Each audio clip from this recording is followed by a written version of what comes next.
एक रिपोर्ट के मुताबिक इस शहर के हर 100 में से 5 अफराद एड्स जैसी गंदी बीमारी में मुब्तला हैं। ये कंट्री नेटो और अक़वाम मुत्तहिदा का मेंबर है। अगर इस कंट्री की तारीख का मुतालिया किया जाए तो 10 सदी पहले सेल्टिक कबाइल से हिजरत करके बोई नस्ल के लोग इस खित्ते में पहुंचे।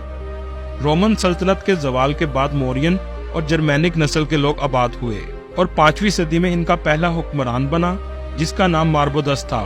870 ईस्वी में डची ऑफ बोहेमिया बनी। 1198 में किंगडम ऑफ बोहेमिया बन गई। 1918 में इसका नाम चेकोस्लोवाकिया रखा गया। 1939 में जर्मन ने इस पर कब्जा कर लिया। यहाँ के लोग जर्मन से इतनी नफरत करने लगे कि इन्हें शैतान के अलकाबाज से पुकारते थे, यहाँ तक कि जर्मन जुबान बोलने वाले मुल्क छोड़ने पर मजबूर हो गए। प्राग शहर 7वीं सदी में आबाद हुआ। कहा जाता है शहजादी लब्यूस ने ख्वाब देखा कि मैं यहाँ एक अजीम शहर को देख रही हूँ जिसकी शान शौकत सितारों को छुएगी। वो खूबसूरत जमीन प्राग की थी। प्राग शहर में करोड़ों टूरिस्ट सैर के लिए आते हैं। क्या इसलिए आते हैं कि ये यूरोप के दूसरे शहरों की निस्बत सस्ता है, या इसलिए आते हैं कि ये यूरोप के सेंटर में वाक़या है?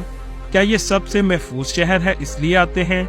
नहीं, इनमें से कोई भी ऐसी वजह नहीं है, बल्कि इसलिए आते हैं कि प्राग की जागती रातों में गुनाहों की चमक अहले दुनिया को अपनी तरफ खींच लाती है, जहां पानी से भी सस्ती शराब मिल जाती है।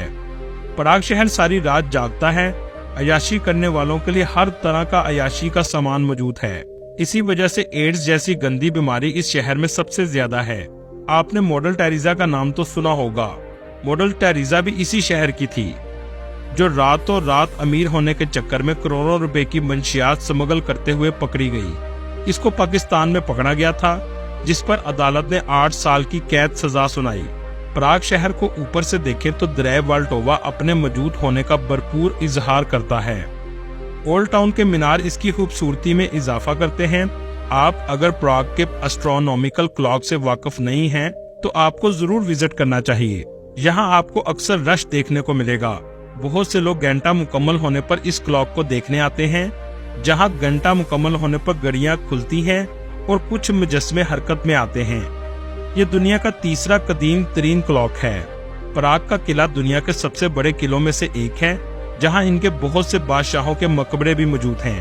अगर बात की जाए नेशनैलिटी की, तो ये कंट्री बच्चे की पैदाइश पर नेशनैलिटी नहीं देता। सिटीजनशिप के लिए आपके एक रिश्तेदार का चेक होना जरूरी है। दूसरा तरीका सिटीजनशिप लेने के लिए ये है कि 8 साल आप वहाँ पर रहायश पजीर हो, कोई क्रिमिनल रिकॉर्ड ना हो और चेक जुबान आती हो, और वहाँ की चेक लड़की से आप शादी करें। नेशनैलिटी मिलने के बाद आप किसी भी यूरोप के मुल्क में आसानी जा सकते हैं। इस कंट्री का दर्जा हरारत भी ज्यादातर सर्द रहता है। सर्दियों में बर्फ पड़ती है और गर्मियों में भी ठंड रहती है। प्राग के सिटी सेंटर के पास एक घूमता हुआ मुजस्मा लगाया गया है, जो वक्त के किसी खास हिस्से में कैफका की तस्वीर बनाता है। अगर इस मुल्क के मजहब की बात की जाए तो ये इन ममालिक में आता है जिसका कोई मजहब नहीं। मतलब इस कंट्री की 44% आबादी अपना मजहब जाहिर नहीं करती, 34.5% लामजहब हैं और सिर्फ 10% लोग कैथोलिक हैं। 2% दूसरे मजहब के लोग आबाद हैं।